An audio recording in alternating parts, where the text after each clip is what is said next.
I think the eye would be more effective on on defense. What's it? I'm trying to think. And then working me, goddamn it! I told you I don't play this, man. I don't play this shit. Kiss my ass. Um, Yeah, we're just gonna start this shit live. the only time I caught the Holy Ghost was when I was in church drinking. Like they're two dumb dudes. Welcome to the latest episode of Sarat and Chris's Movie Therapy Podcast. I need to be awake. You ass. Oh, say that again. You Say that asshole. again. I gotta wake What are you up. doing right now? So I'm cracking my drink right now so I can wake the fuck up and eat the shit to hit me. Ugh. It's hilarious to me. That's like your wake up juice, It's usually tequila. bro. I can't imagine that. I mean, enough alcohol puts me to sleep. It never wakes me up. I don't know. I guess maybe that burn in the beginning, might put a little jazz in your step. Um, yeah, especially tequila. She's like a shot of fucking cocaine. Bro, I cannot. I've never done cocaine for the record. Just saying. I can't do tequila. Tequila, shots of vodka, those are bad news for me. Not because they're bad, just because I can't. Clear alcohol. I have trouble shooting that shit. Give me Henny any day of the week over that stuff. You want that good jigaboo juice? Yeah, that Casamigos is no Casa Yugo. Give me Hennessy. Oh man. With that being said, welcome to the latest episode of Sarat and Chris's Movie Therapy Podcast. It's your boy Sarat, aka Makazi. And your boy Chris Brown, aka Red Foot Delta. How's everybody doing out there? Bro, you can't speak straight. I'm looking like I'm like dissolving. Like my background is slowly coming back together. I'm revamping everything up. Yeah, life is in a transition right now. And the thing is, it's gonna be revamped, but I don't think it's gonna look too much different. It's gonna be like some shelving is different. I got my speakers are gone because I moved the my turntable, so now it's all need to be set up different. I gotta get some more shelves and shit like that. But yeah, it's gonna come back together. So every so often you gotta do a redo. Indeed. Yeah, it's like you do with the picture in the background. Oh yeah, change up every once in a while. What's a photo that you're looking to have in the background at some point? The one with me and my daughter. Okay. But it's significantly much bigger than all the other shit I got in here. Well, I mean, I hope you can be a good what's it called a good role model for your daughter. And if you need help, the movie we just watched is a really good life lesson, I Indeed. guess, as far as standing true to who you are and standing up for what you believe in. Definitely. I mean, it was your choice. What was the movie we watched this week? We watched a documentary called Reggie on Amazon Prime.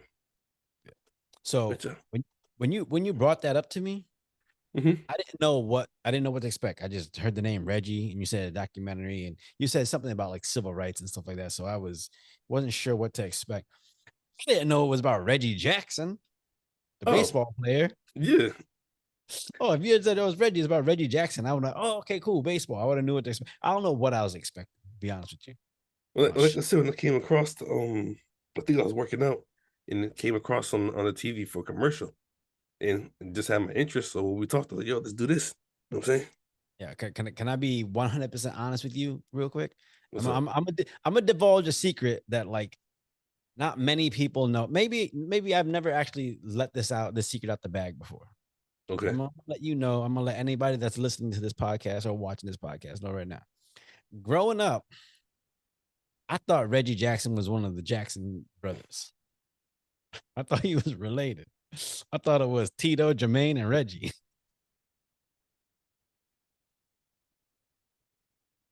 Oh God. Okay. And who's the pastor? Which Jackson's the pastor? I don't even know. I know it was. No, he's not pastor. He's always there for political stuff. Jesse Jackson. Yeah, I thought he was related too. I thought they was all related, bro. Oh man. Oh shit. Yeah. For some reason I thought he was, part of the Jackson 5 growing, and then he just became a baseball player. Man, shit. Nah.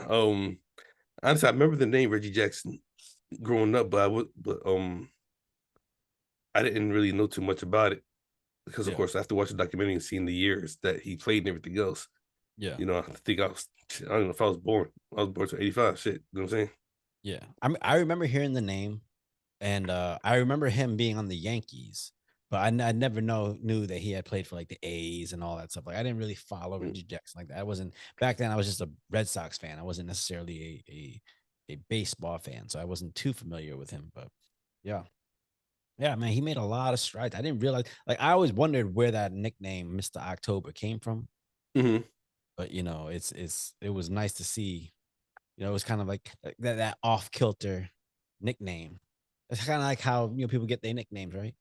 They Did talked you about it in the documentary. It was like kind of just throw it on him Yeah, just from another like a little teammate. comment that someone just made and it just stuck. Yeah, Like, did you ever get a nickname that way? did I get a nickname that way? Shit. Um, Darkness. nah, nah. I don't think nah. I never got a nickname like that. No, that just stuck. That somebody just threw on me, and that Everybody, was well, it. you just got breezy just because Remember I of said Chris. breezy. That was it. But yeah, that was when Chris Brown was coming out, and Yeah, my yeah, name is Chris Brown, so that's what's going on. yeah. I got Makazi because I stole it from another wrestler's not finishing move, but another wrestler's move. Okay.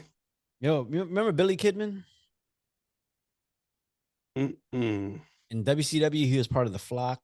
Before that, he was just like a regular random cruiserweight. Well, anyways, so Billy Uh-huh. No. Kidman when he joined the Flock, he used to, wear like a tank top and jean shorts and shit like that. And he used to do this move where he would do the shooting star press to the outside of the ring. I remember I was Mm. watching Nitro one night, and he did it. And then whoever was on commentary was like, "Oh my god, he just did the Kid Makazi." And I was like, "That's a dope ass name." Oh shit. So when I started wrestling, I called myself Kid Makazi. And then Hmm. after a few years, once I was in like my mid 20s or like early 20s, I was like, you know what? I ain't a kid no more. So I dropped the Mm. kid and became Makazi. Gotcha. Yeah. Oh shit, that's That's the crazy. origins. I actually told Billy that. I had told me, oh, I stole the name of your move from my wrestling name. That's what's up. Yeah. Anyways, before Look. we get started into this movie, Mm. obviously you cracked yours open. So what Yeah, exactly yeah. did you crack open? We'll see how for the month of May I am redoing my diet.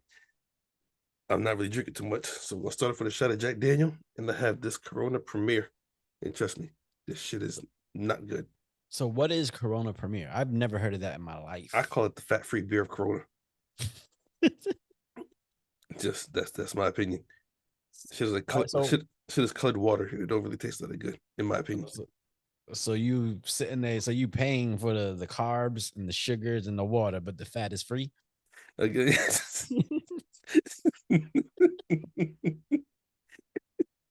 No, there's no fat in it. I need the fat shit. This shit, this shit tastes terrible. I prefer the extra, but it's all good. What's okay? What's the difference? Again, I don't drink beer. Mm. I've never had a Corona in my life. What's the difference in taste between the extra and the Premier? Because you would think the Premier would be the high level, exclusive shit. Um, in my opinion, though, the Corona Extra, I guess it's extra, has all the extra shit in it. This is just my little 2 cents of a breakdown. Yeah, Corona Light and then Corona Premier, and I guess Premier is supposed to be like one of the lightest version of it yeah, for diet and stuff like that. And I mean, I guess it serves its purpose, but the flavor of it is not good to me. yeah. The extra is the most what's what I'm looking for? Has the most flavor. Flavorful. Yeah, yeah. The most bold flavor. Come on, man. Your big ass should know the word flavorful. Shit, I eat to eat. I don't care what the flavor. I told you. uh, what if Uh, you put the lime in the throat? Would that help? well, I threw some beer salt in there. I'm gonna drink it. No, shit. It's the only day I can drink. So Well, shit. considering as you can see, my whole setup here is in transition. I just grabbed whatever I had access to, What you got? and so I'm not looking forward to it. This terrible ass drink. Look. You know what that shit gonna have you doing. I already told you. Well, moonwalking. I got bad knees. I can't be moonwalking right now. You gonna be outside talking about. Hey, you, come here, come holler real quick. I'm Uh, feeling pretty good. nah, Oh yeah, man. I got the Jack, and then again, like you said, you're redoing your diet here in May. I too am, keeping an eye on my weight right now. So after the shot of the Jack, I am just gonna indulge in my Fit Aid Recovers, Oh, nice. Cool. zero sugar. See, Nice. not free sugar, zero sugar. Mm, That's the difference. I ain't, yeah. I, yeah, that's how you know it's not in there. If it's just sugar free, you're like, oh, okay, they're just not charging me for it. So that's what it is. Yeah, that's how they get you. That's the marketing scheme. Oh man.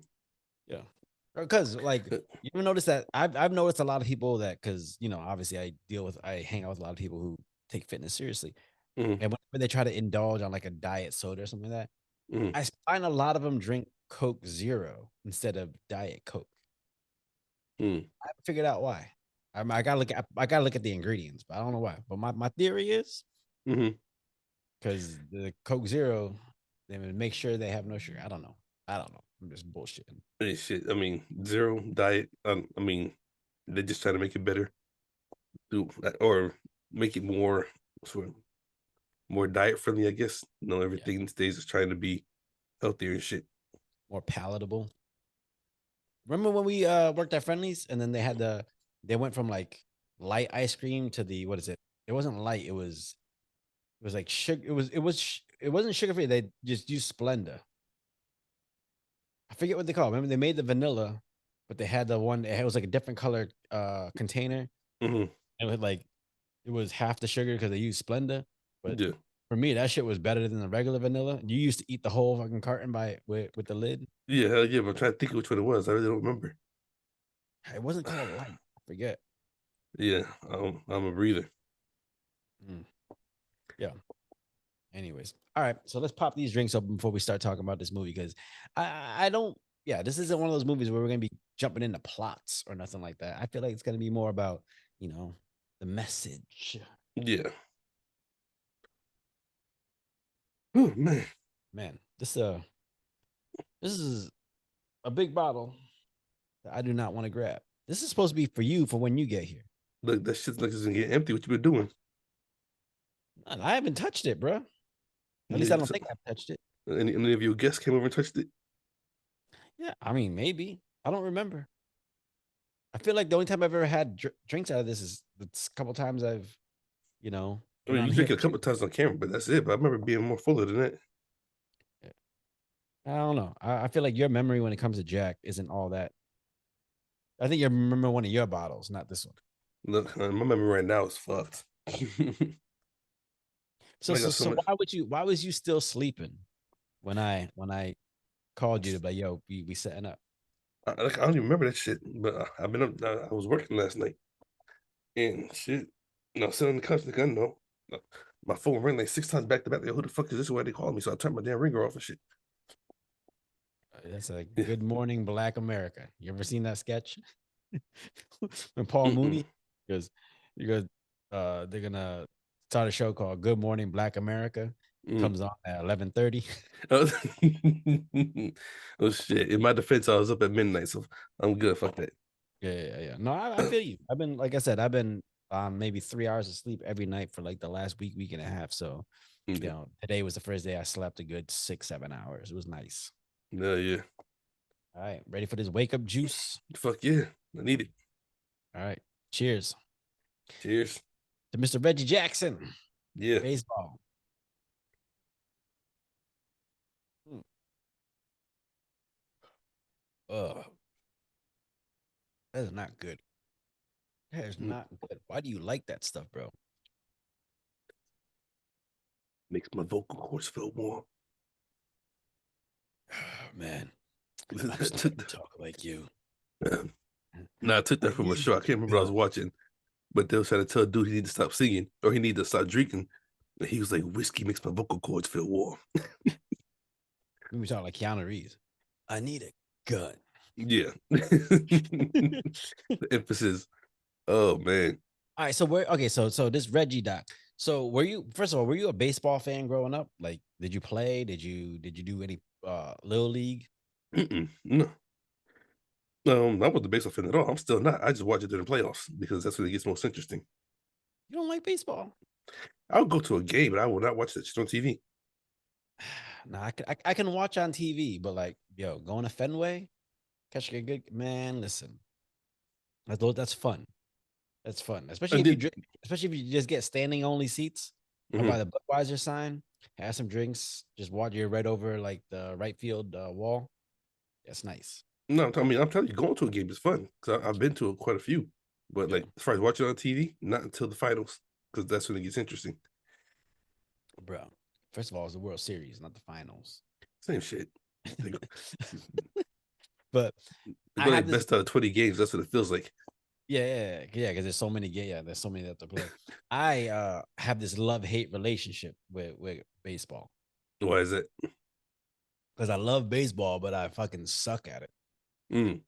I had, bro, I had a fucking realization one day. Oh, you ever been to Fenway Golf in East Longmeadow? If I did a long, long time ago, There's like a driving range and they have batting cages and shit like that. I want to say I have. I'm talking a long, long time ago. Yeah. So I went there one day with my brother, right? And for some reason, I was wearing a shirt that was way too tight. Okay. It'll make sense in a second. It'll make sense. I was wearing a shirt that was way too tight. So, back then I was, way more into my fitness.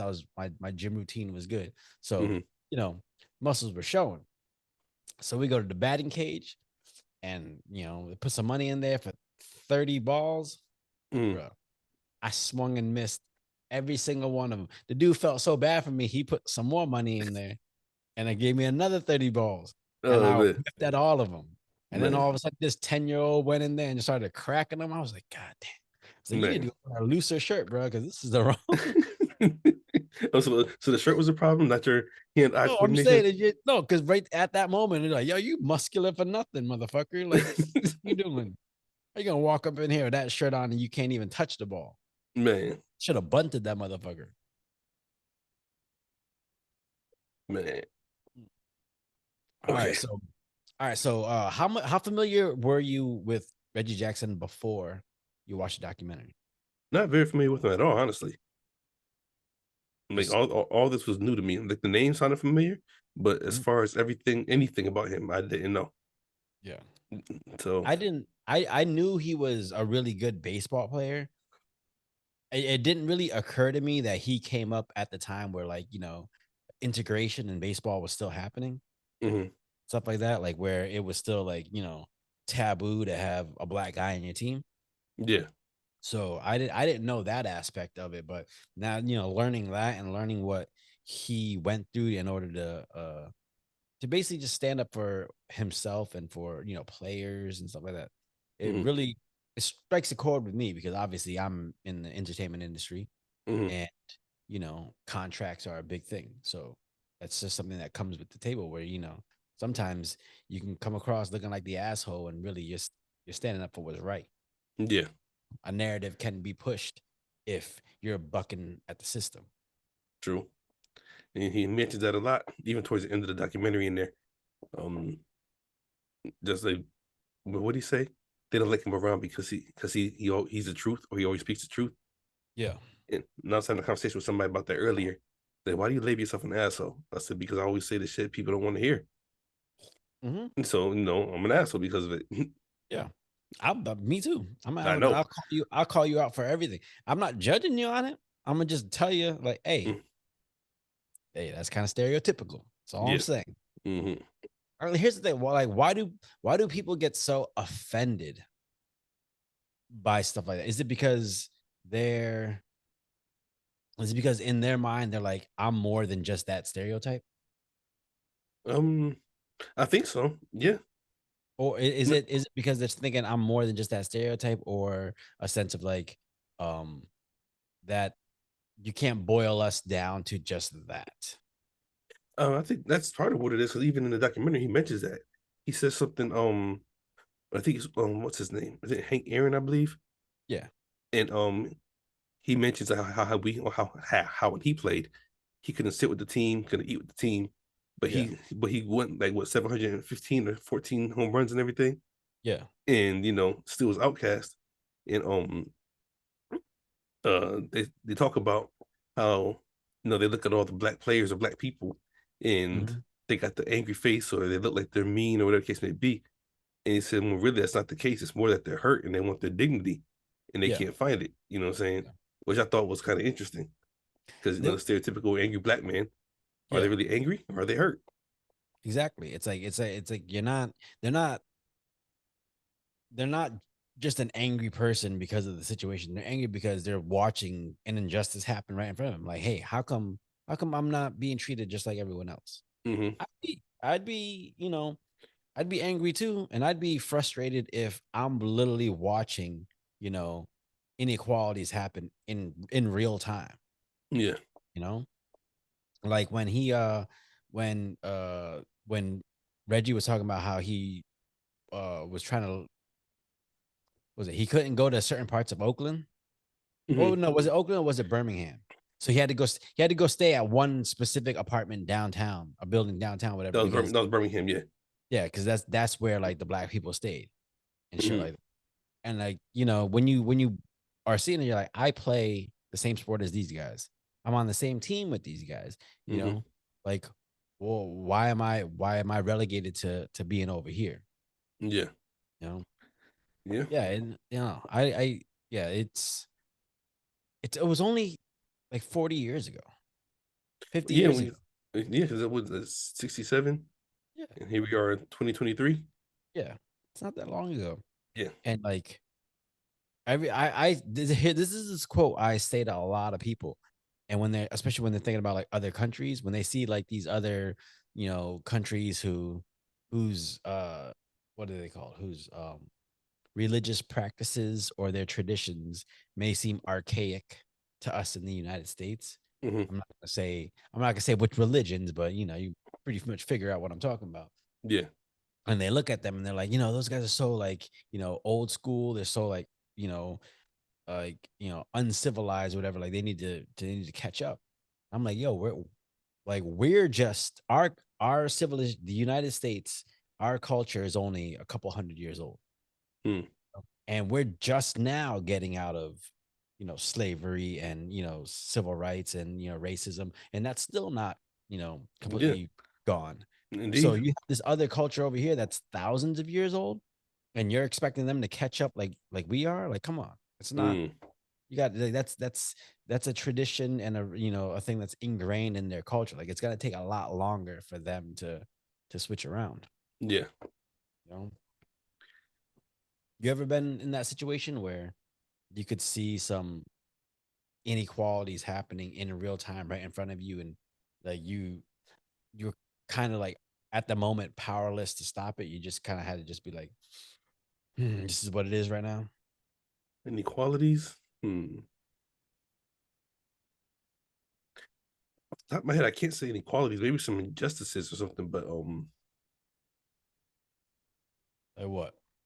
Did they skimp on your gravy compared to the white man? they gave me a small piece of chicken. I was pissed. They just gave you the wing and the drumstick, and they gave the man the breast and the thigh, and it was like, Hell well, yeah, what's going on? It's just this ain't equal two pieces. for real. Oh man. Now oh gosh. No, I mean, not nothing never racially. At least I can think of right now. Um, maybe just doing dumb shit in my younger days and Yeah, just seeing some shit happen that shouldn't have happened, but you can't do shit about it. yeah. But All right, okay, so here's the thing. Okay, so with Reggie, he experienced a lot of that when he got drafted to the A's and he was sent down to Birmingham.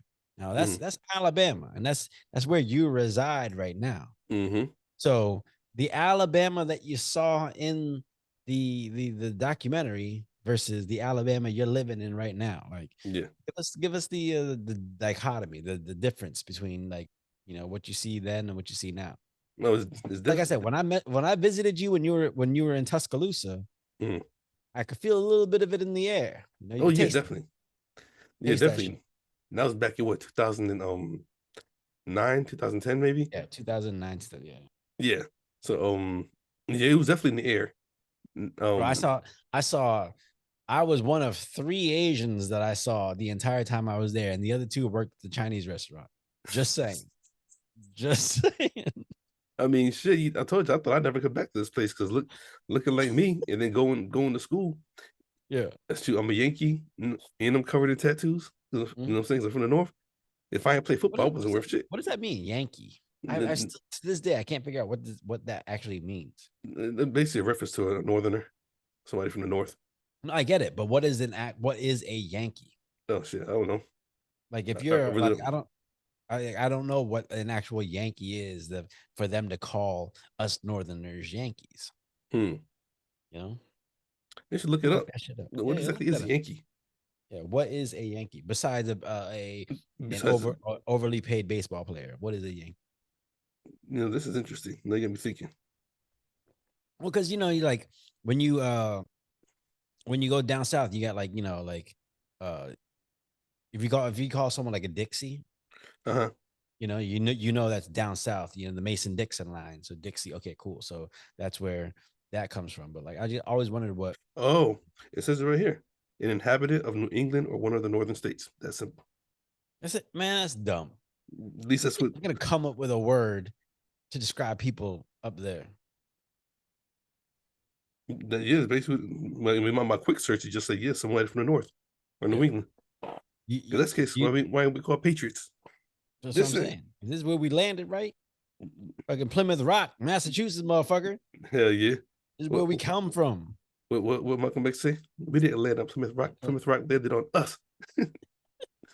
Oh man.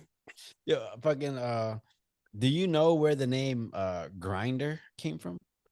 Uh-uh. So a grinder, well, not the app, motherfuckers. The Yeah. The the northeastern sandwich. sandwich. Go up there and get you Yeah. one.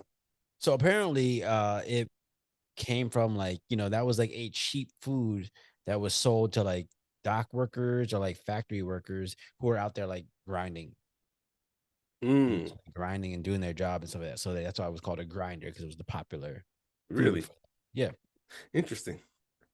that's why I don't know why it's called a hero in like New York. Yeah, I get the sub because it looks like a submarine, Yeah. but yeah, Huh. I still it's a grinder, bro. Yeah. Yeah. But still, in my opinion, the Northeast, they got their own distinct taste of them. Yeah, they You're really not do, gonna find anywhere else. bro. There's something in that mayo. Hmm. That mayo. Yes, indeed. Oh man. Yeah. So yeah. Do you still feel that same tension in the air nowadays that like Reggie felt in Alabama? Oh, no. I mean, obviously, it's definitely changed. Yeah. Um, I mean, even looking at the media and everything else, TV, you see more. I don't even want to call them minorities, but more people of color on TV. You know what I'm Yeah. saying? Why don't you want to call them minorities? Just out of curiosity. Because they're taking over. Just saying. You know what I mean? Mhm. Yeah. There's there's lots of them. And when I say minorities, I'm really talking about. I mean, anybody that's not white, honestly. You know what I'm Yeah. saying? Whether they. But what's weird is like Italians are, if you're depending on where you are, they're either a minority or they're considered white, right? Mhm. Yeah. Yeah, Yeah. They land on the fence. Everyone else is playing, one or either side. They land right on the fence. yeah. Oh. Excuse me. Yeah. So Mm. yeah, it was definitely interesting to watch.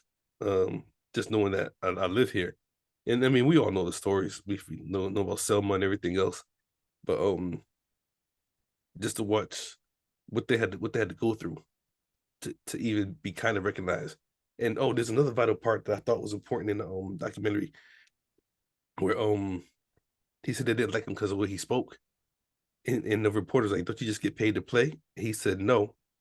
There's a section in there where it's something about intellect or something like that. He says, "So we have to think. We can't just be out there playing." Yeah. And I was like, you know what? That's interesting. I wonder how many contracts are actually like that that nobody pays attention to. Well, it's crazy because like that quote, aren't you just paid to play? Hmm. Like,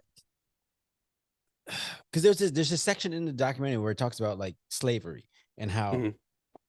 at the time within their contracts, you were basically set up to just play for this one team for your for life. Hmm. That you play for them, you play for life, and then you don't get paid your worth. You get paid what the owner decides they want to pay you, Mm. and like was essentially slavery. You know? Mm. And it's one of those things where it's like, uh, this isn't. This is supposed to be a mutual uh agreement between owner and player and fan. Like, I'm here to do this thing that entertains you, but like this is also my form of connection with you. So I should be allowed to, speak, on how I feel, because this Hmm. is the only way I can, interact with you. Yeah. You know, it just reminds me of that. That's I want to say it was CNN or something where they were talking where they're talking about LeBron, and they're like, "Hey, Hmm. just shut up and dribble."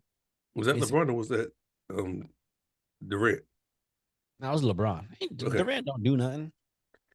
And Durant need to go fucking get some. I'm not gonna talk about Durant. Durant's good. Yeah, yeah. But I know what you're talking about because it was a phrase back then, a couple years ago. Yeah, because it was one of those things where it's like, you're just an athlete. Just play ball. Just shut up and dribble. And it's like, Hmm.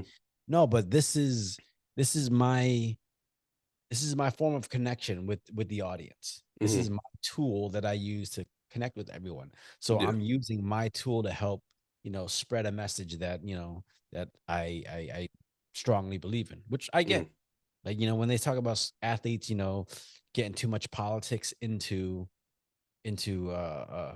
sports, well, it's because when they try to speak on stuff other than sports outside of the sports, everybody likes to say, "Hey, shut up and dribble," or "Shut up and Yeah. do this." So it's Hmm. like, whenever I have that, attention, I'm gonna use that moment to speak on something. It's like when Was that? actors always when the actors do the speeches at the award shows, Hmm. they start talking about, all the civil rights stuff and like all the different charity stuff. Hmm. Some people are just like, "Oh man, I just wish you would just accept your award and go." But Well, like, yeah. but it's hard because like as an actor, like that's when you're gonna have the most light on you. So you're gonna take that Mm. opportunity to, you know, talk about something you're passionate about. Yeah. 'Cause that's when people will listen. You know what I'm saying? Mhm. Or at least you hope they're listening. Is there anything uh is there anything socially that you're passionate about besides batter? Besides batter. Better. Yeah, you Like like you some batter or some breading or some, any kind of shit. covering. That shit. That's you. You see all the sweets and fucking all the starch and shit. Oh man.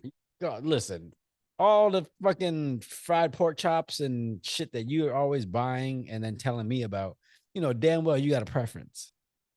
Shake It's and not like bake or batter? Shake and bake or batter? shit Putting you on the batter. spot. Fuck the shake and bake. Shake and bake ain't real fucking covering. Shake and bake. Get the fuck out of here. Shake. What the fuck that?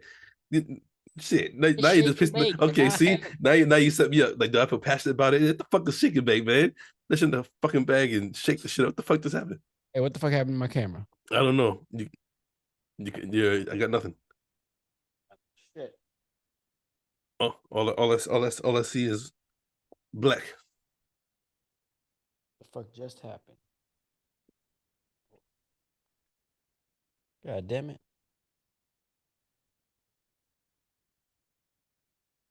Okay, this is interesting. Oh wait, no, let me start. Okay. What'd you do? And why are you on? What? Okay, I don't know if this is recording, but why are you posing with a Ninja Turtle?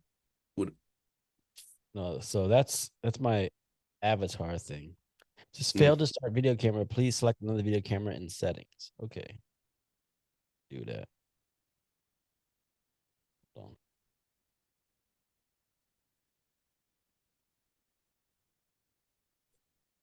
all right, this is definitely interesting. Yeah, this day is fucking weird, man. on. How's that? There you go. Okay. Yeah, you're back. I don't know what the hell happened. All right. I don't know. I think You I know just what? You know hit a what? I button. think I think I think the I think they know to say some wild shit about shaking bacon, fucking fried food and everything else. And it's like, no, stop, just stop it right there. I might just keep that part in there. I'll see when I start doing the editing. I'm gonna see. I might keep that in Oh man, because you was really about to tear into I was about shake to and go the bake. fuck off. I was about to go the fuck off. Not even about shake and bake, just fucking cheap ass frying. Like yo, yeah, you know, Listen, because okay, so for those who don't know, me and Chris uh had a long conversation, a while back about frying foods versus air frying. yeah, Chris is Chris is adamant that if you air frying, you ain't you're really fucking cooking. cheating. You're cheating. It's not fucking real. How the fuck you air fry some shit? You need oil and some fire. You know what I'm saying? Let that shit bubble. Yeah, You have to okay, make that shit pop. and listen, I completely agree. I think if you're air frying versus frying, you're kind of cheating the art of fried foods. But with that being said, air frying is much healthier. So if you're trying to stay on diet, that's why I sent you one. Look, drink a whole lot of water, work out, and eat the fucking fried food. It's Listen, okay. but have you used your air fryer? Yeah, once Yeah. Is it good? it's definitely helpful, Yeah. Yeah. but You set the air I fryer, will not batter no fucking chicken to throw it in there. try it. Try Mm-hmm. it.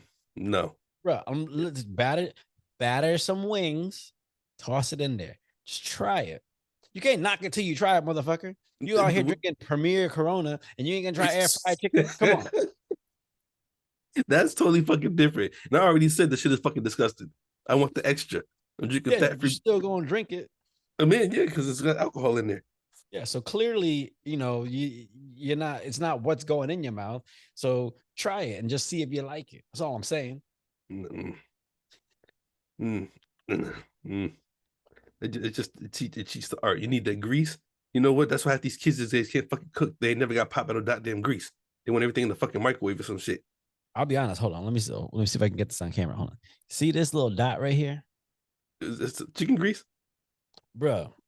I was trying to like fry something, and that motherfucker popped, landed on my hand, and Hmm. I've had this little mark for about a month now. Look, look. Okay, so let me ask you this: You ain't never had That shit looks like a moon. hell yeah. But let me ask you this: You ain't never grabbed like a good chicken thigh or something, fresh out the grease, let it sit for like a minute, and you get that good bite, and that grease comes shooting out the side. Yeah, I have. And Okay, my tongue has paid the price and it's delicious. I'll be honest with you, I have no problem with that. I'm just saying if I have, if I have the choice between air fried and regular fried, I'm gonna go with regular fried. But if I'm on diet, I'm gonna go with air fried. okay, yeah. That's all I'm saying. If I'm on diet, I'm just gonna cut down the amount of chicken I eat. That's Listen, all. but you need the protein. Yeah. So it's like instead of eating 4 pieces of fried chicken, I'll eat 3. Listen, I'll save the fourth one for later. yeah, just eat the just air fry the fourth one, eat that. Oh shit. Oh man. Right. Yeah. All right. So I mean, one of the big things about this documentary was like the idea of contracts. And Hmm. like at the time, Reggie was this, this superstar, like a baseball player, like the biggest, baseball star in the world. Yeah. And like I said, like at that time, you weren't paid your worth. You were just paid what the owner wanted to pay you. Hmm. Like, ah man, that's just fucked up. It is. It is. I'm gonna fucking draft you and then just pay you what I think you should be paid. Because wasn't it maybe I got the documentary mixed up with different sections, but wasn't it like he was supposed to be like the fourth batter, which is supposed to be like the one that brings everybody home, everything else, like the one Yeah, that the so he was cleanup the crew. cleanup. He was a cleanup hitter, but that was when the issue with the being cleanup hitter was when he went to New York. Okay. So when he was when he was in Oakland, Hmm. he was he was having issues with the owner because he was getting paid like 20,000 or something like Hmm. that. But he was like, hitting 50 home runs a year, things like that. Like he was the biggest star on the team.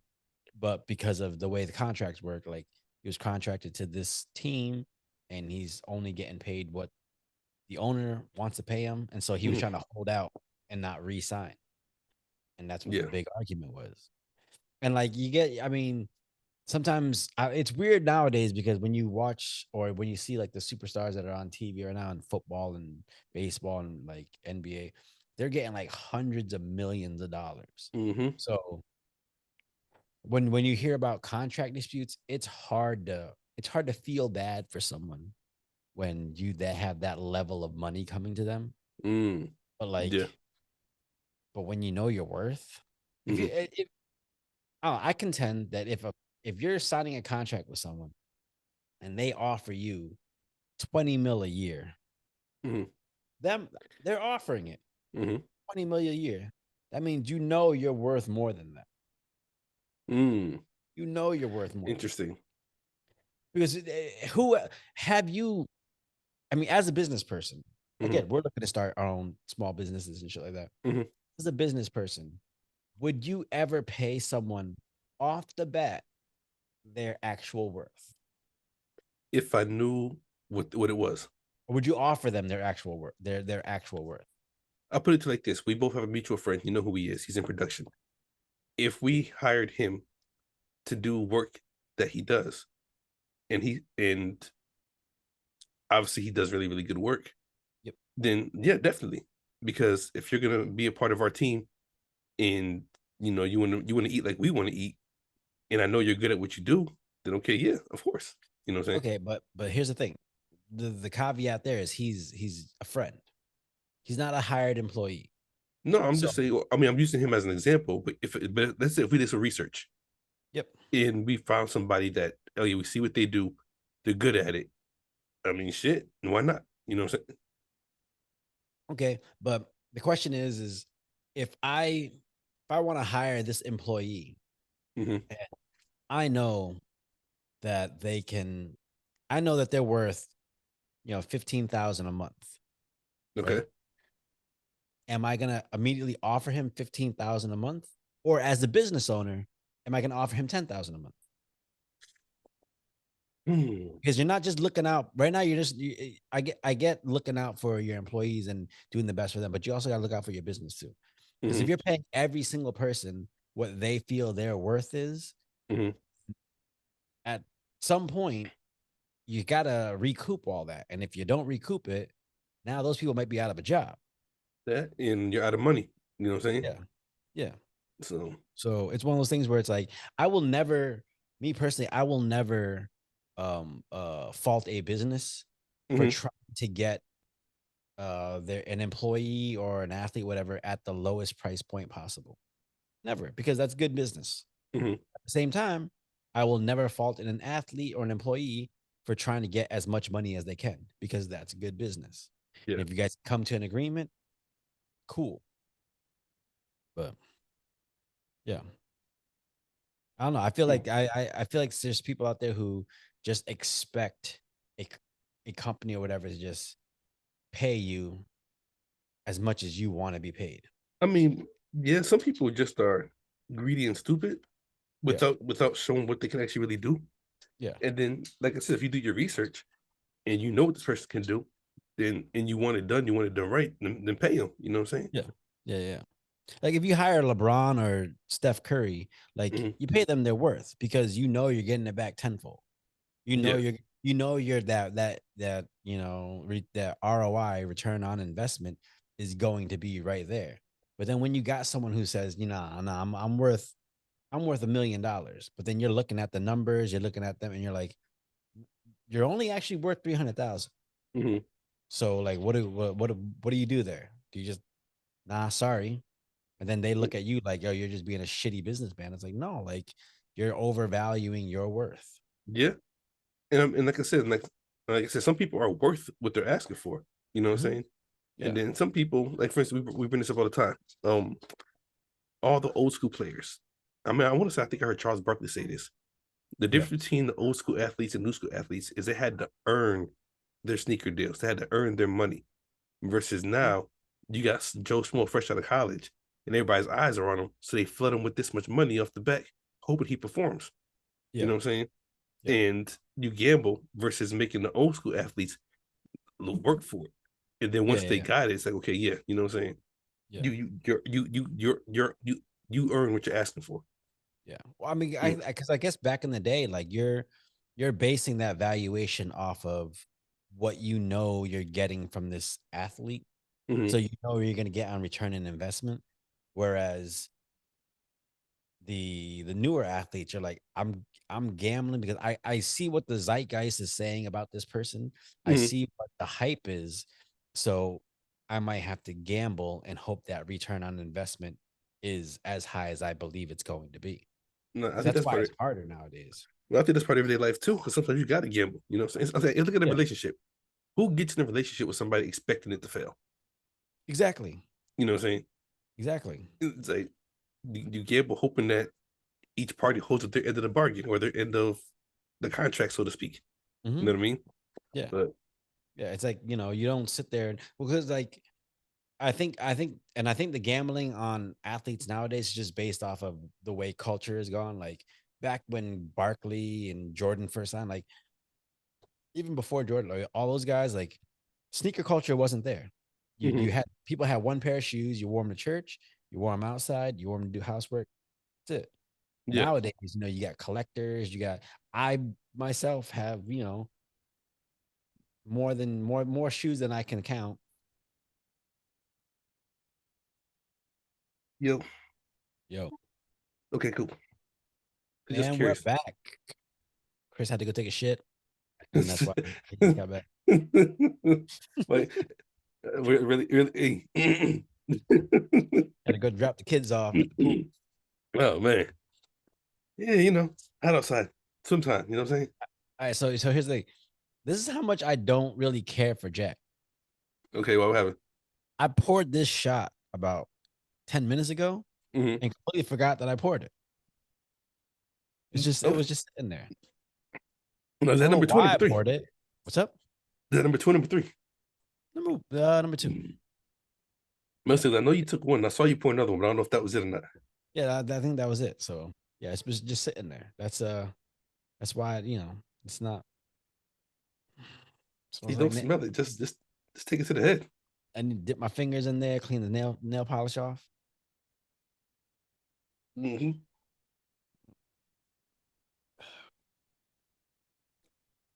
So essentially, Reggie Jackson played the same position as Excuse me. Big Pop, Okay. his cleanup hitter. And that's Hmm. why you could see you saw with the way Poppy was in Massachusetts of it, like, that position gets a lot of eyes on it, that recognition that comes there. Yeah. Right. If you were on a baseball team, what position would you want to play besides Honest, that cleanup hitter? honestly, I don't even know if I could because I never really tried playing baseball. I mean, I play for fun in the backyard and everything, but that's something I don't think I'd be too good at. Just being honest with you. Yeah. Um, What would your strengths be? Would it be hitting the ball? Would it be running? if anything, I play well, everybody has to hit. That just it is what it is. But I Except for the think I'd be pitcher. Except for in the American League, the pitcher doesn't have to hit. Only okay, in the gotcha. National League. Go ahead. I think that I would be more effective on on defense. What's it? I'm trying to think. Then working me, goddamn it! I told you I don't play this, man. I don't play this shit. Kiss my ass. Um, what's the position between like third and second base? Like not in the outfield, but not Bro, playing in. Help me. shortstop? The fuck if I know shit. Bro, you ain't playing shortstop, bro. I'm not short and I don't stop. That's all you. Nah, your shortstop needs to be agile. Yes. Park I'm yourself very, at catcher. Park I'm yourself very. at catcher. Nah, I can't get that low. No, but yeah, because you got bad knees. But listen, catcher, like, you got to have the intelligence to call the pitches. Hmm. You're communicating with the pitcher, just figured you got to these batters, know their tendencies, things like that. Try to call a good game. And you ain't got to move too much. You just got to sit there. And if someone tries to run you over, you can put your big ass shoulder into them. But yeah, if they hit a foul ball, or whatever, I'm not getting up off the ground that quick.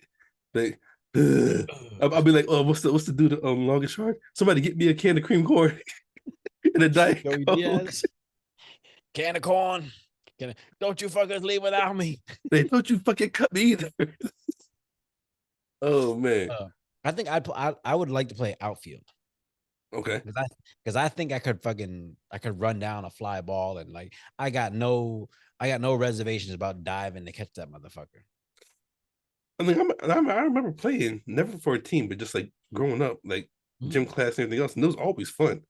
Yeah. But yeah, I don't think baseball is one of my strong suits. But I remember when I was lived at Colonial Estates, Mhm. there's this field out there, and we used to all play baseball one time. I remember Saran, he was hitting, and one dude decided he wanted to try to like be a professional. Okay. He threw that ball, hit Saran right in the eye. Oh no, really? Oh shit. He's had bad luck with baseball because he got hit in the eye, Hmm. there. I remember one time we was just playing in the backyard and like he was holding a stick Hmm. and someone tossed a basketball and he swung at that motherfucker. And this is all that happened. He just went boom. Hold on, wait. So, so he hit the ball and He hit himself with hit the the stick. basketball and then the shit ricocheted back and hit him in the eye. Oh God. That was some Looney Tune shit. I was Oh oh man. yeah. Yeah. Yeah, I feel like I could do everything but hit the ball. So I don't know how you got no hand-eye coordination. apparently I didn't. I had bad eyes back then, bro. Oh, you I did didn't have, wear glasses for like the first yeah, like 37 years of your bro, life. I had glasses since I was 13. I had really? When did I start wearing glasses? I think I was 10. I can't picture you with glasses. I mean, yeah, I ain't worn them since I got when I was 10. I wore them for 10 years, and I got laser in 2005. So yeah, Mhm. 2000 1995. Yeah, Okay, yeah, fifth grade. Yeah, yeah. around there. All right, so one of the big things about this documentary was about like civil rights and basically the idea, like not the idea, but you know what black athletes were going through back then. Hmm.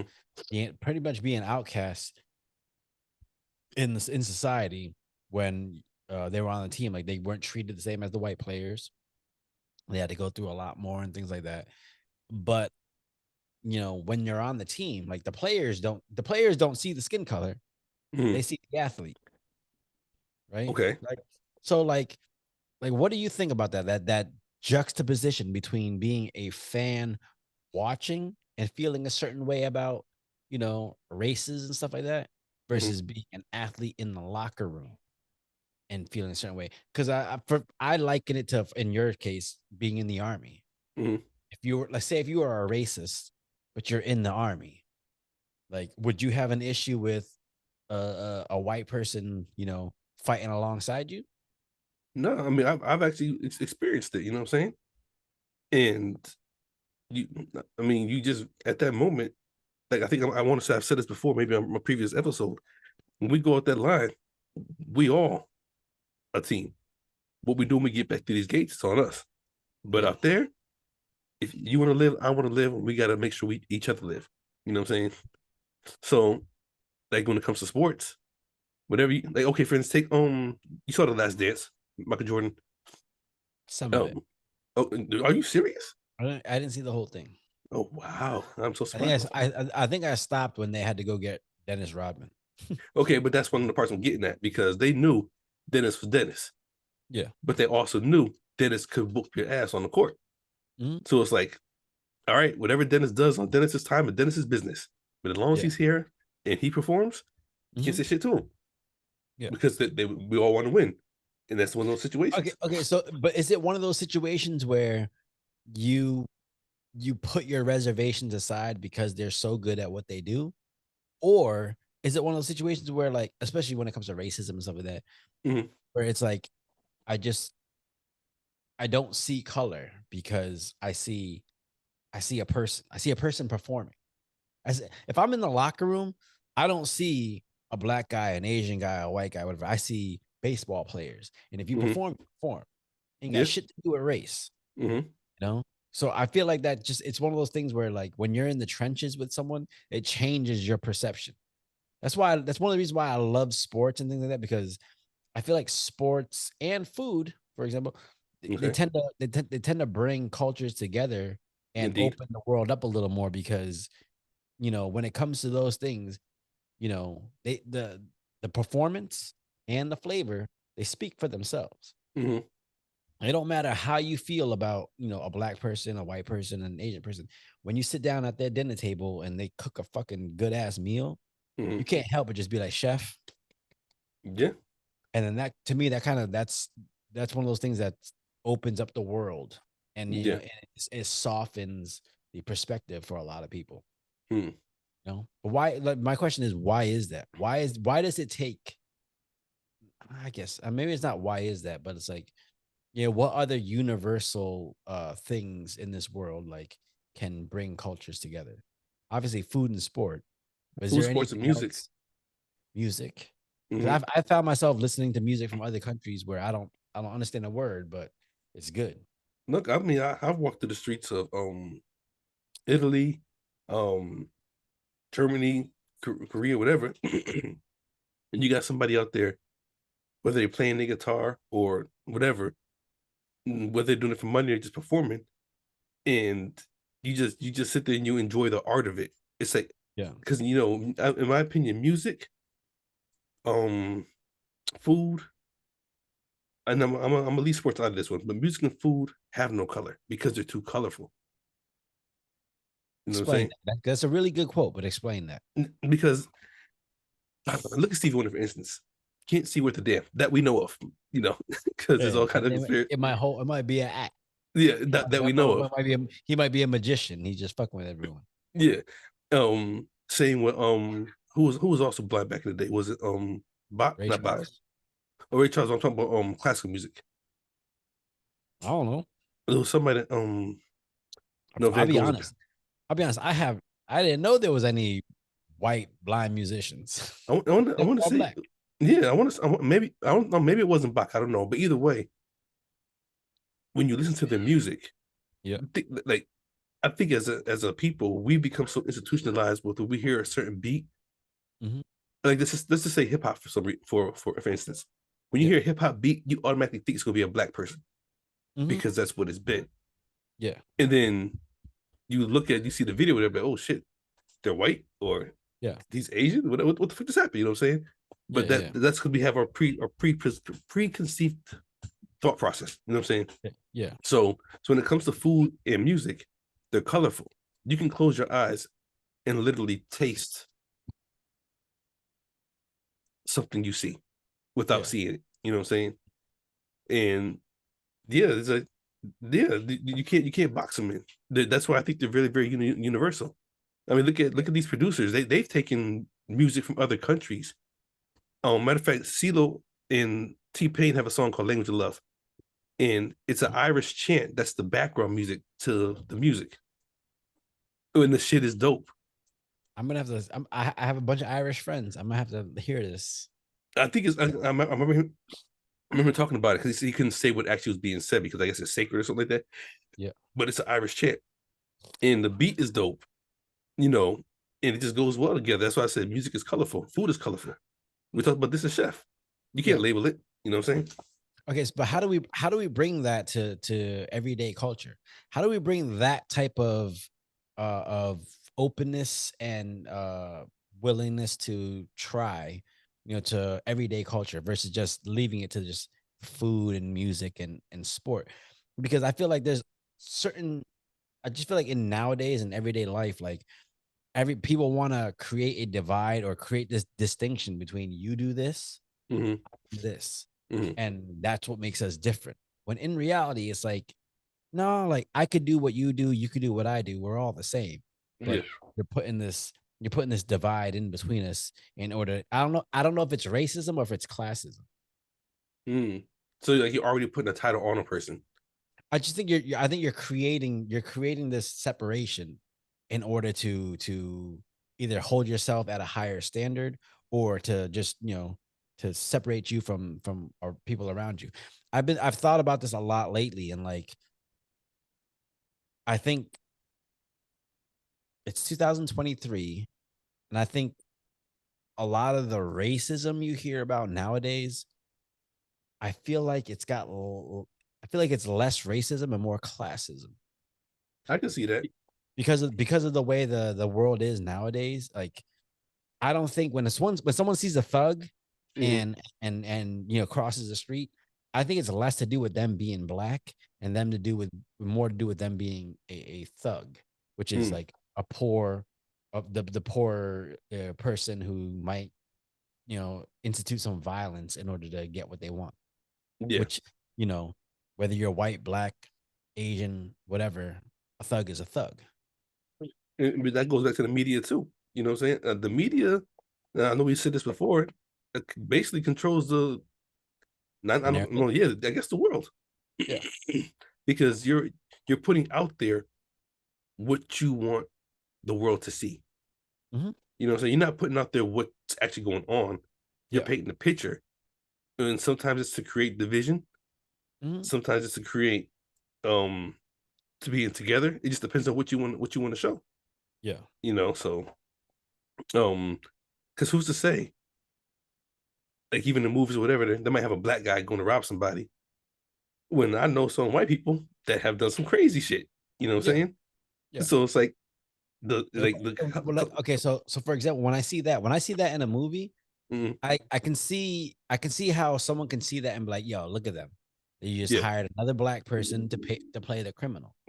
When for me, when I watch it, I see that I'm like, okay, that's less to do with who they hired to play the actor that's doing the robbing, and Mm, more to do with, all right, like that person that is doing the robbing is clearly a person who's down on their luck, homeless, whatever. So mm, it's more to do about class than it does has to do about race. mm, Like that character, it is they just happen to have hired a black person, a white person, an Asian person, and yeah. then do a better job of maybe varying that up so that you get a bigger picture of who does it. But at the Yeah. end of the day, it's a poor person robbing someone with means in order to get ahead. So now you're just now you're just you're building that culture of watch out for the poor people because they're the Hmm. ones who are gonna you know start the violence and go in there and try to just shake things up in order to get what they want. Yeah. So That's um, interesting. yeah, lately I've been thinking a lot about the idea of classism versus racism, and I wonder which one is more prevalent nowadays in 2023. And I honestly believe it's classism versus racism. I could see that. And I honestly don't think people know the difference between racism, classism, or prejudice. You know what I'm saying? Yeah. They kind of I think everything always boils down to racism. Hmm. You know. Anytime you say something like, "Oh, that's racist," Hmm. but is it true? If okay, if something is true, Hmm. is it racist? I mean, no, if it's true, it's true. You know what I'm saying? But what So if I'm exactly? like Chris, I'm like Chris, you want to get up on this watermelon? You're not gonna be like that's racist because you like watermelon. So Oh, yeah. Okay. So excuse me. Okay. So what if you asked? I I don't know got, why I landed. but okay. So what if you asked a white person, "Hey, you want some of this watermelon?" You know what I'm saying? Yeah. What's the difference? It's a fruit that's Hmm. made to replenish the body. Yeah. You know what I'm saying? Yeah. Same as fried chicken. We get no. I'm gonna say we us. I can't. I was gonna say it. I said that episode. Us colors get labeled. Listen, here's the thing. Oh God, it's terrible. All right, here's the thing. If if you're listening to this and you Hmm. think fried chicken is a black thing, Hmm. I I implore you to go out and look up some Korean fried chicken, Hmm. find it and taste it. Because you will see we Asians are giving them black people a run for their money. Look, I mean, you know what? Okay, I live in the South, and I've eaten at many different places, gas Mhm, stations, some of these restaurants, and everything else. And I ain't gonna say it all tastes the same. It has its own distinct flavor, mhm. but everybody goes for the fried chicken. Everybody Yeah, goes for the mac and cheese. Everybody goes for the collard greens. You know what I'm yeah, saying? You know, yeah. the fried okra. Like I hate fucking okra, but in my opinion, I think that's just a northern thing. Mhm. Because no, I don't remember seeing fried okra anywhere in any menu in any restaurant up north. No, Out not at here all. in the south, every fucking where. Yeah. You know what I'm saying? Yeah, but that's like that's more like it's more it's less a black thing and more like a Southern culture thing. Like, you That's what I'm know, saying. But if black people cooking it, or they're okay, or they're being shown cooking it, even yeah, though everybody's eating it, why is it labeled only for them? Because like yeah, I said, everybody's fried chicken down here. Shoot. yeah. Matter of fact, remember that picture I sent you? And I said your black ass gonna appreciate this, and I sent you the picture of the fried chicken. Mhm. Shoot, there was a black in the kitchen cooking that. Yeah. You know what I'm saying? Listen, And the listen, bro. sub bitch is good. Listen, this is what a lot of people got to realize. If you go to New York, right, and Mm-hmm. you're checking out Italian food, and you're checking out Asian food, and you're checking out, Southern food, black food, whatever, just know it's more than likely a Mexican person cooking it. Okay, that's all that's all I'm saying. Because they all work in the kitchen. Oh God. Oh, this So no, cooking is like, an art. Just yeah, saying. yeah, that's the thing. Like, it's just the idea. I mean, I think in nowadays in 2023, I honestly believe that classism is more prevalent over racism. I just think everything is, labeled as racism. And I don't know. I do too, and I think that's just a lack of understanding what Yeah. actually racism really is. Well, because I think people just lean on it because they're so familiar with it. And That obviously, it was in the past. it's an easy out. So yeah, exactly. You Mm-hmm. can look at someone and be like, "Oh, you're saying this?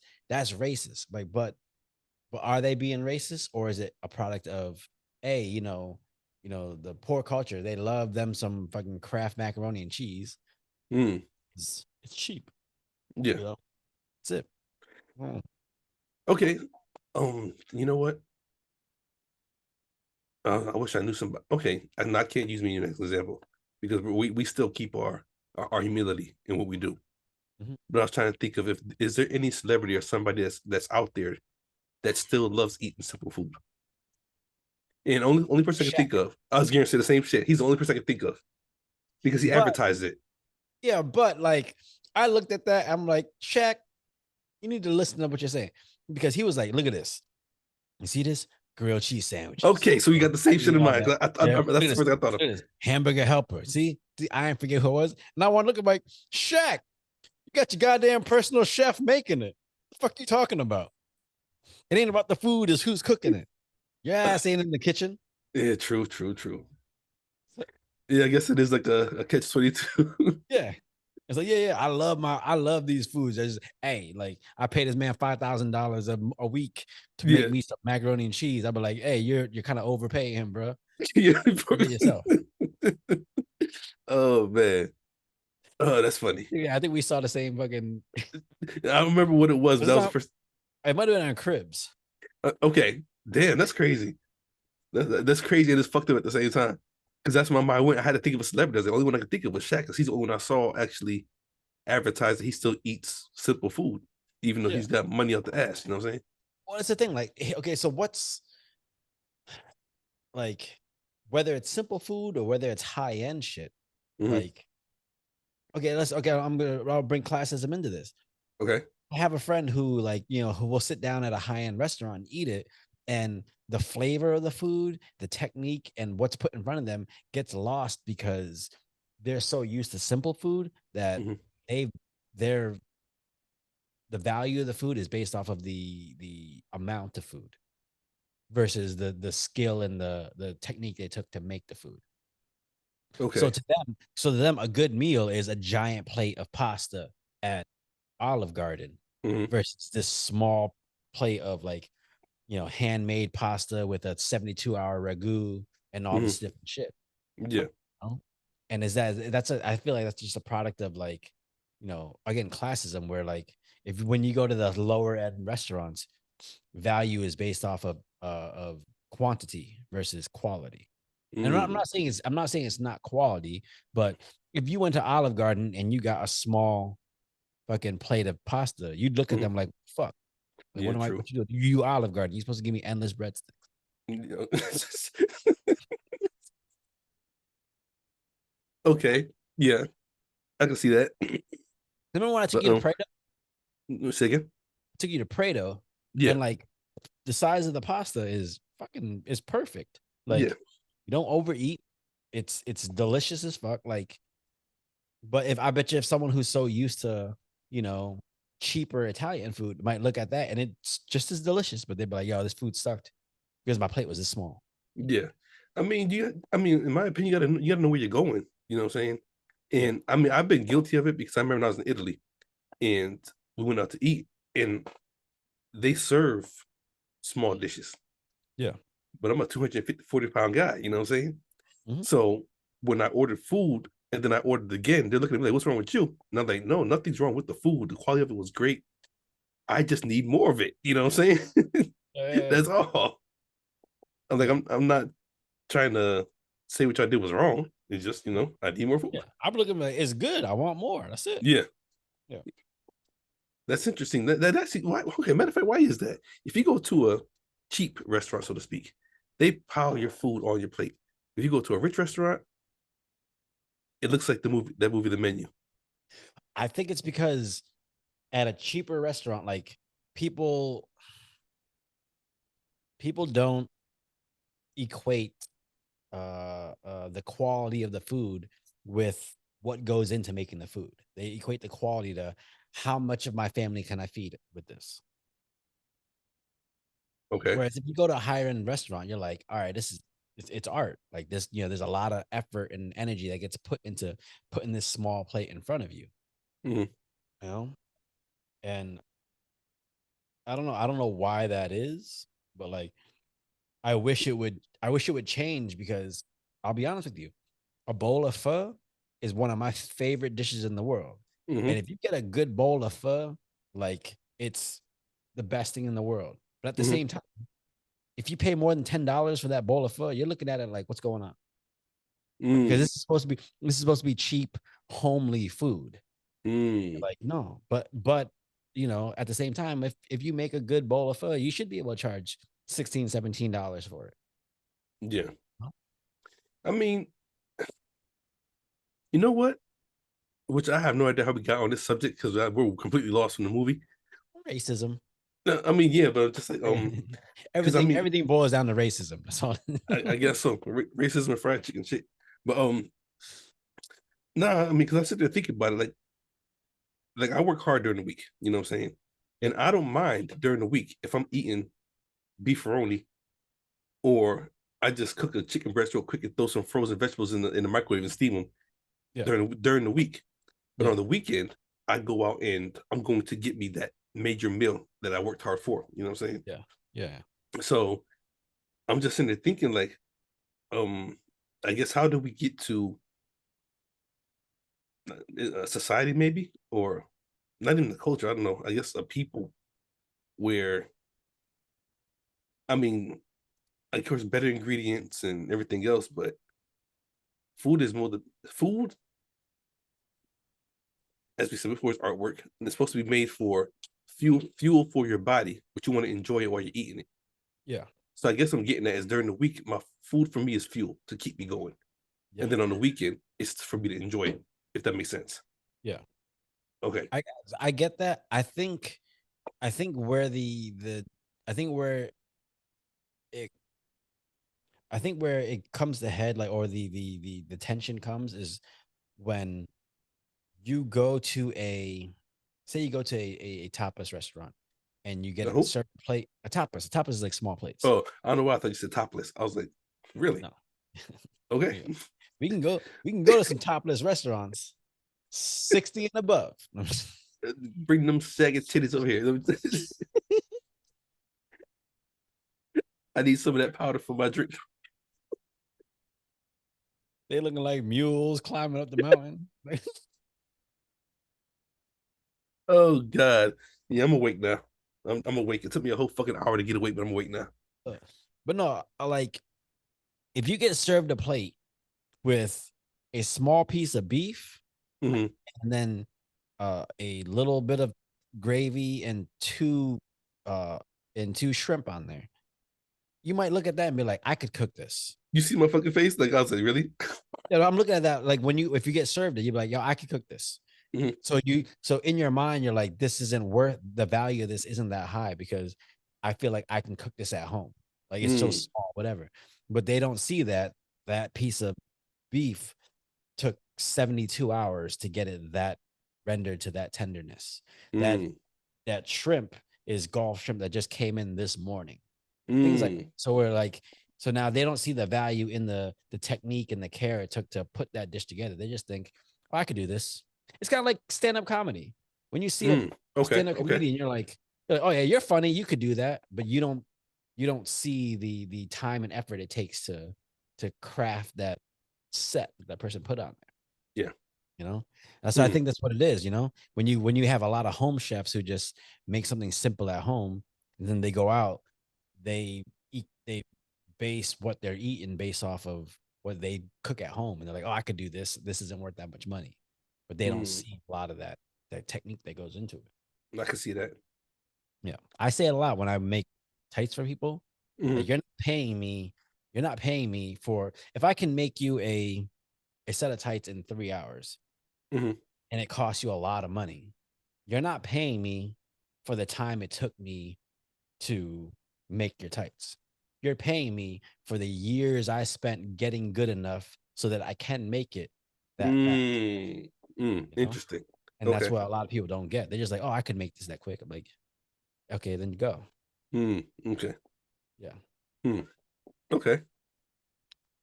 I was Interesting. watching this interview with this guy who does like graphic design, Hmm.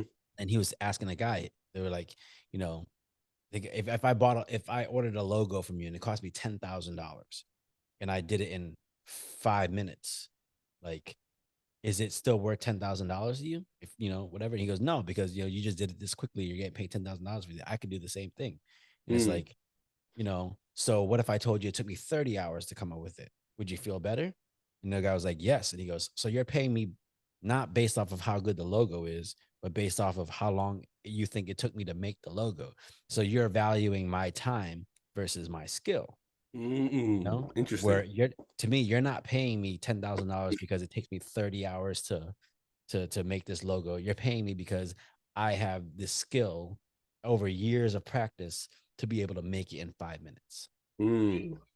So You know what? That's interesting. yeah. And that's what it means. Like when you go back to Reggie, he's such a good baseball player, but then the coach, I mean the owner of the athletics was paying him based off of what he thought he should pay him. It's like, Hmm. no, no, no, no, no. Because you think I should be able to do this, or you don't think black people are that good at baseball. So Hmm. you're gonna pay me what you think I'm worth when I'm showing you what I'm worth. So I'm gonna hold out until I get paid what I know I'm worth because my numbers speak for themselves. Yeah. You know? Mm.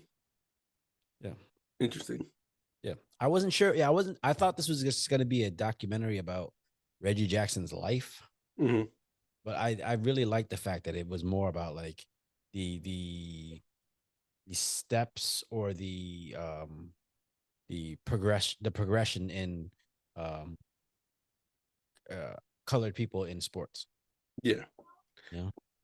Like I said, my most oh no, he has another quote in the movie which made me think about people that I guess poor people, not even black, just poor people in general, or people that Mhm. come from the bottom.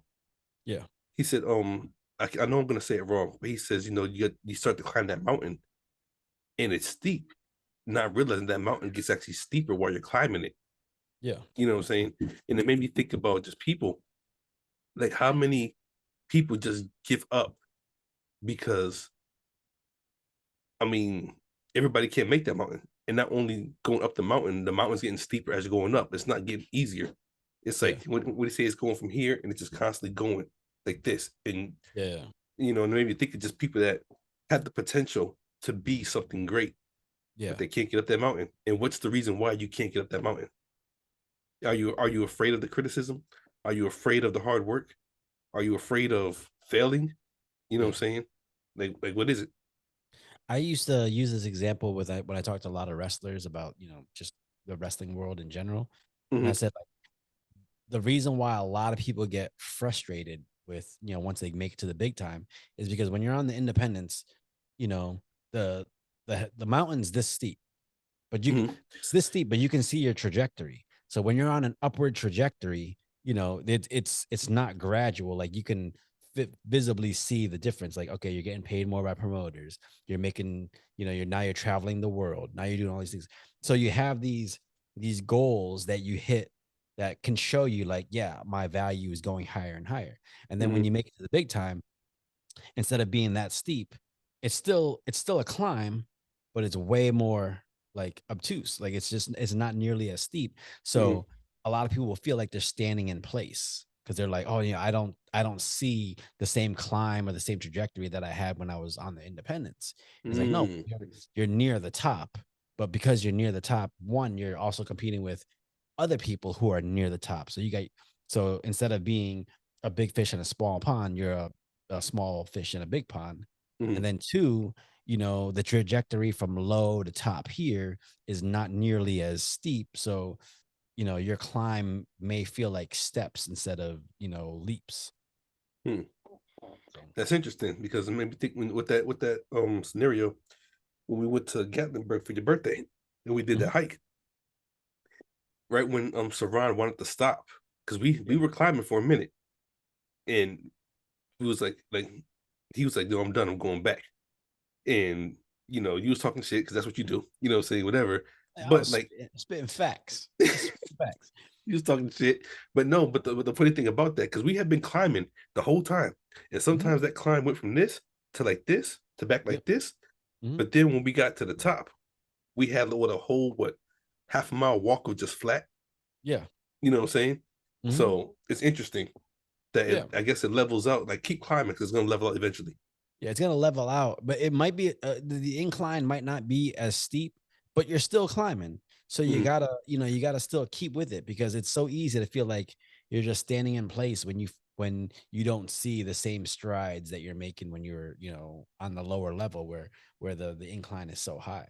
Mhm. Because I mean, the difference between, hiking on a hill that's this steep versus actually climbing a mountain. Like you might get that 1,000 feet of elevation quicker when you're actually climbing the mountain, but when you're hiking it, like you're still going to get to the top. It's just going to take a little longer because it's not as, it's you don't see the incline as much.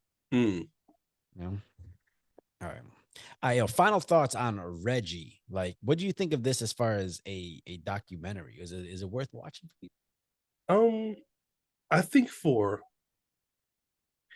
younger people, it's good to watch because at the end of it, they're talking about how far that they thought they were coming and looking at where we are now versus the 60s to 2023.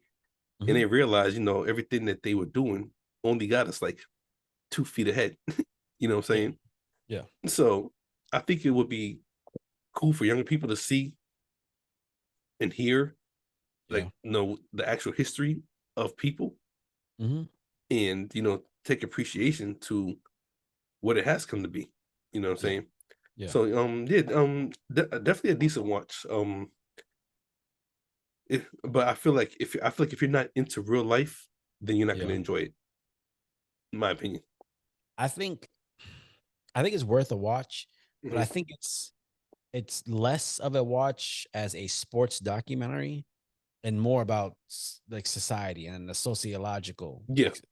thing. Because it's like I would love for young kids to watch it now because you got a lot of young kids who will walk around now, but this is the worst time to be alive. We got all this stuff going on and all this fighting, and Hmm. you watch that and realize, hey, that shit was happening in the '60s too. Yeah. Like it's not, you know, you don't have dogs attacking you and you don't have Hmm. hoses spraying you down. So Like, which one uh, of your friends got to go to the diner and get food for you because you can't go in there? exactly. You know what I'm saying? Exactly. So when I obviously, for a lot of people, the product, like what's happening to them in this moment always feels like the worst thing in the world. But Mm, something like this can give them perspective as to like, no, it's actually a lot better than you think. We still got problems. We're yeah, always gonna, as long as class is out there, we're still always gonna have problems. But there's you know leaps being made. We just got to keep sticking with it. yeah, definitely. I mean, because I look at mean, it. This dude was the best baseball player in the world, and he was lucky look, to get a $2-3 million contract. look, I didn't even know he got 6 World Series. Yeah. 6. Mm-hmm. You know what I'm saying? Yeah. With the A's, with the fucking Yankees. No, I thought he got And 6 with the Yankees by itself. But I mean, but even look at that. Like his contract, they were talking about how much he was getting paid, like how crazy it was because he was getting paid what 3 million a year, Mhm. and like look at LeBron now, fucking. Oh no, not even LeBron. Look at fucking what's his name? The dude from fucking Chiefs. Baltimore Ravens. Oh, The whatever his name is. Jackson, Lamar Jackson. Yeah, Lamar Jackson. Like Mhm. 250 million for 5 years. Mhm. Like it's crazy. And he's not even to me, he's not even the best quarterback out there. Reggie Mhm. Jackson was the best baseball player. Yeah, true. So yeah, the times are different, but we're still going through a lot of the same things. Yeah, And we gotta one stick with it and then learn from the fucking past. yeah, indeed. What's that phrase or that saying? You don't know where you're going till you know where you've been. Yeah, Look behind you, see where people have been, yeah. and What's a how can it take you further? what's something that happened in the past that you see repeating itself? Fucking skinny jeans. Yeah, No, I mean, I partake. no, yeah, no, shit, hell no. My knots don't fit. Listen, just because JC said it doesn't mean it applies to you. Hey, it's a cold ass line though. But no, You just mad. You just because you just scared of chafing. That's your problem. no, that shit's fucking terrible. Yeah, I've done it It's before, rash. man. Um, no, like what's part of history that is repeating itself constantly? I think Hmm. um I think right now, one, we're going into that, we're getting to a point right now where when we were younger, it was like it doesn't matter how you are on the outside. It's what's on the inside that counts. Yeah. But now we're getting to a point where it's no, I you need to you're judging everybody by what's on the outside. Or you trying to be a girl, you're trying to be this, Mm, call me by this. And yeah. like to me, it's like, well, when did it go backwards? Like, when did we Mhm. care more about what's on the surface versus what's on the inside? That's always been a thing. I mean, outside appearance has always been what the what people see. You know what I'm saying? Yeah. And I mean, it's up I, to you to but, want but, to I, dig deeper. but I feel like there's hasn't been this much focus on what's on the outside, until maybe the last 10, 15 years. Because before that, it was always, again, coming out of the 60s and 70s, it wasn't about it's not about skin color. It's Mhm. about who you are on the inside. And now we're getting to the point where it's like, no, it's what's on the outside that counts. Like, that's the Mm, art, you know? yeah, So that's actually interesting. It's very interesting. that's why I say it one time, like, uh, if anybody ever asked me to put, my pronouns, I would never. You couldn't pay me to do that shit because I don't give a shit what your pronouns are. I care Mm, about who you are as a person. If yeah, you're a good person, do whatever the hell you want. true, That's it. for real, Yeah. man. Um. Mm. Well. Well, that's this week's episode of Sarat and Chris's Movie Therapy Podcast. Again, it's your boy Sarat, aka Makazi. And your boy Chris Brown, aka Red Ford Delta. We out. And if you're going out and having No, dinner tonight and you don't have a tablecloth, just ask Chris Brown to borrow his shirt. You'll be good. wow.